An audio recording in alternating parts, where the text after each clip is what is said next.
blithering idiot. They just talk a lot and they can't do anything. Oh, here you go. Look. It's a blithering idiot, says Bruce about James, Dr. James Wikie about Bruce Bagey, who was recently arrested, and the news was broken in the New York Times and Washington Post and Miami Herald, where he was located last time. Yeah, that was where he finished his career. Yeah, this Bruce was Jim's rival at UCLA, and he had some of his students. No, he was never a rival of mine. In your field, never in your field. He wanted something out of me that I never gave him, so he was always annoyed. But I never talked to him. I just did simply. I knew he was an idiot. I'd read his works and listened to him talk about nothing to all these other people around. But I never talked with him directly. And while you did, you didn't talk. I was wrecking his career. By denying him participation to Jim's conferences about Latin America. Jim was the director of Latin American Studies. What? What did you say? And ProfMax. In South America? And in ProfMax conferences, and in South conferences at UCLA and Latin in South America. So he was always on the fringes. Kind of causing a little murmur, feeling gypped. He wanted to be a rival, but I wouldn't even acknowledge that. But he just proved it when he got screwed up with it. He thought he could money launder and he couldn't. He didn't even know the basics of laundering. It's not worth it. You can't. It's very hard to get away with money laundering. Those amounts. Huge amounts. 2 million? What was his... 12 million he brought in.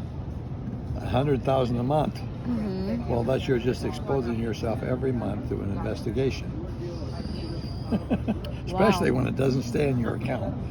Wow. But the IRS would go and talk to his banker and say, can we see his bank accounts? Mm-hmm. What's going on here? We want to see who's he writing his checks to, who's he receiving the money from, what's he doing with the money? Where is he wiring it back to?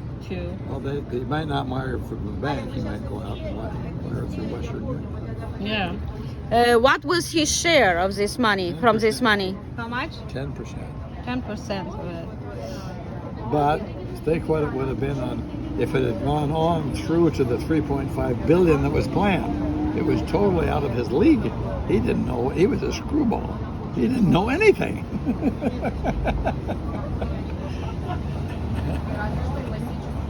If you know something, you know that it's very dangerous, and you don't do it. Oh, definitely. Unless you spend 20 years in jail. As an academic, this is about corrupt academics graduated at UCLA who thought. He wrote about it because he thought everybody who said he was an expert when they quoted him in the news.